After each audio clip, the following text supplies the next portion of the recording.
సోదరి సోదరులందరికీ శుభోదయం. నా పేరు మేడా సాయి స్వరూప్. నేను ఈ సంస్థలో 1972లో చేరడం జరిగింది. కానీ మా తండ్రి గారు 1970లోనే ఈ సంస్థలో చేరారు. అప్పుడు బాబూజీ గారు వచ్చినప్పుడు నాన్నగారిని ఒక మాట అడిగారు, ఈ ఆశ్రమంలో ఉండే రోడ్డు పేరు ఏమన్నా ఉందా అని. అప్పుడు అన్నారు, బాబూజీ దీనికి ఇంకా పేరు ఏమీ పెట్టలేదు అన్నారు.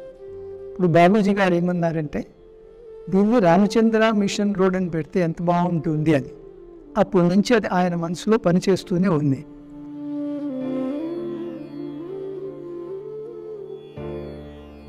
పంతొమ్మిది 1971లో మాస్టర్ గారు 13 జూన్ హైదరాబాద్కు రావడం జరిగింది. ఫస్ట్ టైం ఆయన నేను చూశాను. ఎక్కడ? ఆయనను రిసీవ్ చేసుకోవడానికి ఎయిర్పోర్ట్కు వెళ్ళాను. 10 మందిని ఎయిర్పోర్ట్లో ఆయన కోసం వెయిట్ చేస్తూ ఉన్నాం. ఆ ఫ్లైట్ వచ్చింది బేగంపేట ఎయిర్పోర్ట్లో. అప్పటికంత రష్ లేదు. ఆ ఫ్లైట్ మెల్లమెల్లగా బిల్డింగ్ దగ్గరకు వచ్చి ఆగింది. మెల్లగా బాబూజీ గారు స్టెప్స్ దిగుతూ ఉన్నారు.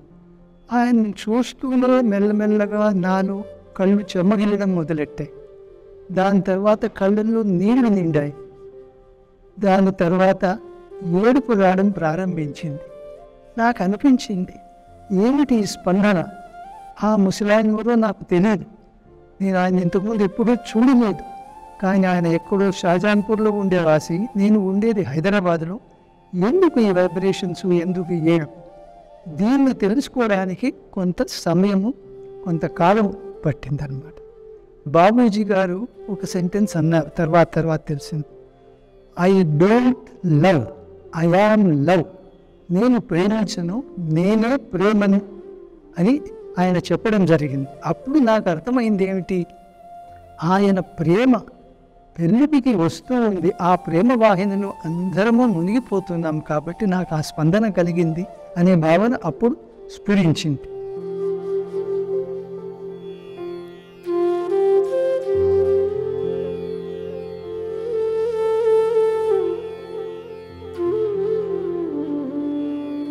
డెబ్బై 1975లో నాకు ఉద్యోగరీత్యా బాంబేలో పోస్టింగ్ వచ్చింది. చేరడానికి ఇంకొక 4 రోజులు పైగా టైం ఉంది.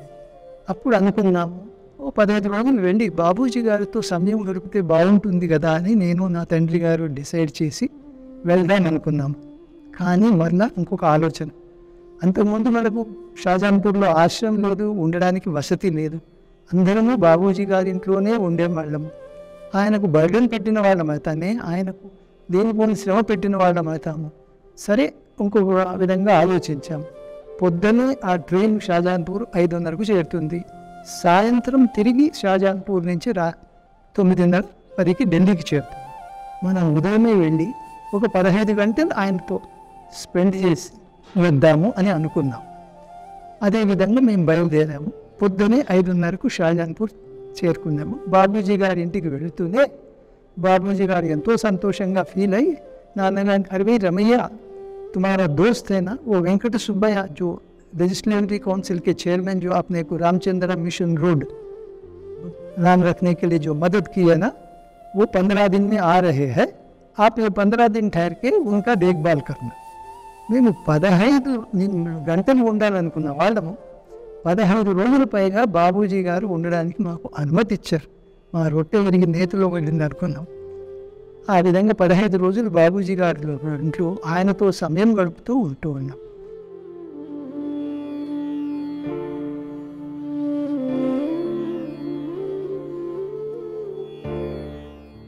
ఒకరోజు బాబూజీ గారు లెటర్స్ అన్ని డిక్టేట్ చేశారు నాన్నగారికి.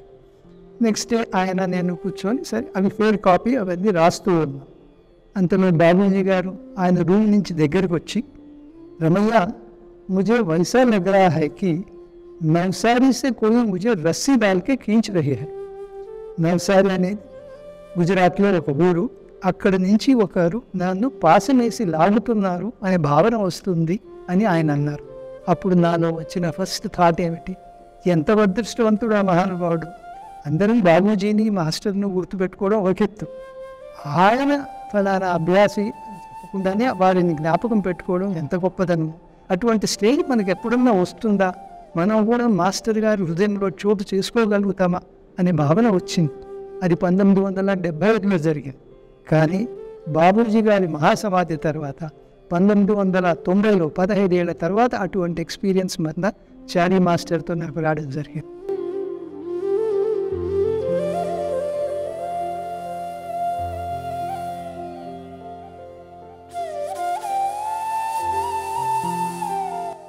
బాబూజీ గారి దగ్గర ఆ 15 days ఉన్న తర్వాత మేము ఆయన దగ్గర సెలవు తీసుకొని తిరిగి హైదరాబాద్కి వచ్చాము. నేను బాంబేకి వెళ్ళిపోయాను.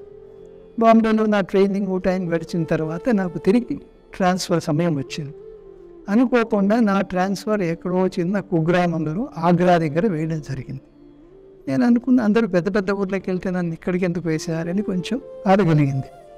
కానీ తర్వాత ఏమనిపించింది, అరే నేను ఇంత దగ్గరగా ఉన్నాను, బాబూజీ గారు హార్డ్లీ రాత్రి ట్రైన్ ఎక్కితే పొద్దున్నే చేరవచ్చు. సో 1 in 2 months రెగ్యులర్గా బాబూజీ దగ్గరికి వెళ్ళేవాడిని. కొత్తలో బాబూజీకి లెటర్ రాసి వారి పర్మిషన్ తీసుకొని వెళ్ళేవాడిని. అలా 2 సార్లు వెళ్ళిన తర్వాత 3వ సారి వెళ్ళినప్పుడు నాలో ఒక విధమైన ఆలోచన వచ్చింది. ఇదేంటి, బాబూజీ గారు నా గ్రాండ్ ఫాదర్ లాంటి వారు, తాతగారింటికి పోవడానికి పర్మిషన్ ఎవరికి అవసరం? నో, నేను ఈసారి నుంచి లెటర్ రాయను, పర్మిషన్ తీసుకోను, డైరెక్ట్గా వెళ్తాను అని అప్పటి నుంచి ఎవ్రీ 2-3 months ప్రతిరోజు 3 నెలల్లో బాబూజీ గారింటికి లెటర్ రాయకుండా జస్ట్ వెళ్ళేవాడిని. ఫ్రీగా ఆయన ఇంట్లో తిరుగుతూ ఒక తాతగారి ఇంట్లో ఉన్నట్టే అనుభవం పొందుతూ ఉండేవాడిని.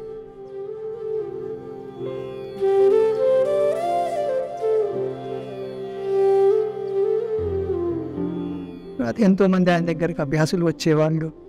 ఒకసారి అది నాన్నగారితో వెళ్ళినప్పుడు జరిగిన ఒక విషయం గుర్తొస్తుంది. ఆ 15 రోజులు ఉన్నప్పుడు ఒకరోజు ఆల్మోస్ట్ ఫుల్ ఆయన ఇల్లంతా నిండిపోయింది. మేము అనుకుని చెప్పకుండా వచ్చిన గెస్ట్లేమో ఆ రోజు రాత్రి 7-8 అవుతుంది. ఏమి చేయాలో అర్థం కాలేదు. 8 గంటల ప్రాంతంలో బాబూజీ గారు వచ్చి ఆ పిల్ల మీరు ఇక్కడ నా రూమ్లో పడుకోండి అని ఆదేశం ఇచ్చారు. అప్పుడు షాజహాన్పూర్లో ఆయన ఇల్లు చూసిన వారికి అందరు తెలిసే ఉంటుంది. ఎడమ వైపు ఆ రూమ్లో లాలాజీ గారి మంచము, కుడివైపు బాబూజీ గారి మంచము ఉంటుంది. సో నాన్నగారు నేను ఆయన రూమ్లోనే పడుకున్నాము ఆ రోజు.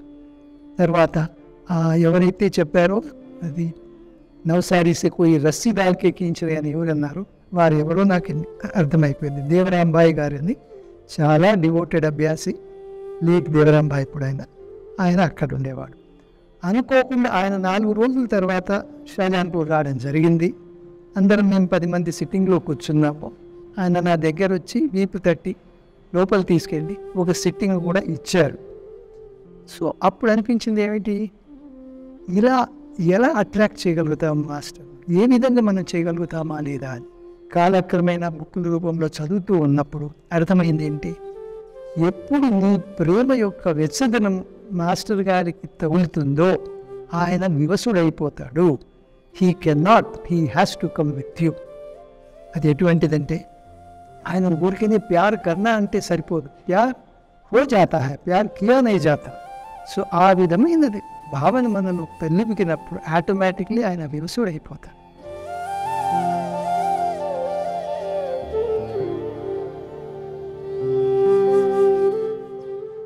ఆయన అక్కడ ఉన్నప్పుడు ఒక 5-6 మంది అభ్యాసులు కర్ణాటక నుంచి వచ్చారు.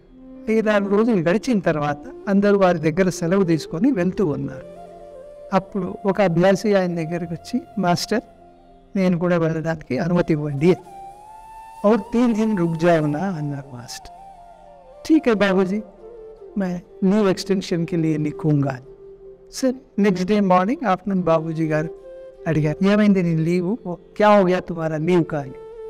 एक्सटेंशन के लिए बाबूजी, लेकिन मना कर दिए, लीव नहीं लेना. అప్పుడు ఏమన్నారు, तुम क्या कर रहे तो क्या कर रहे అని బాబూజీ అడిగారు. ఈ రోజు వచ్చిన ఠక్కుమని ఆన్సర్, మై రిజైన్ కర్ దియా. సో ఆయన మీద ఎంత నమ్మకం లేకపోతే ఆ ధైర్యంగా ఆ మాట చెప్పగలుగుతారు. రిజైన్, తల్లిదండ్రులు ఉన్నారు, భార్య, పిల్లలు, వీళ్ళందరినీ ఏమి ఆలోచించకుండా నా మాస్టర్ గారు నన్ను ఉండమన్నారు, అంతకంటే నాకు ఇంకేమి కావాలి, ఇమీడియట్లీ రిజైన్ చేశానని చెప్పాడు. బాబూజీ గారు వచ్చి ట్యాప్ చేసి, దట్ ఈజ్ లవ్ అంటారు. ఆయన ఇంకోటి కూడా చెప్తారు బాబూజీ గారు, నువ్వు మాస్టర్ గారి కోసం ఏడవగలిగితే నువ్వు మాస్టర్ను ప్రేమిస్తున్నావు అని నిర్ధారణ. అంత క్లియర్గా చెప్తారు ఆయన. అందరూ ఆ బెనిఫిట్ పొందాలని మాస్టర్ను ప్రార్థిస్తూ సమాప్తం.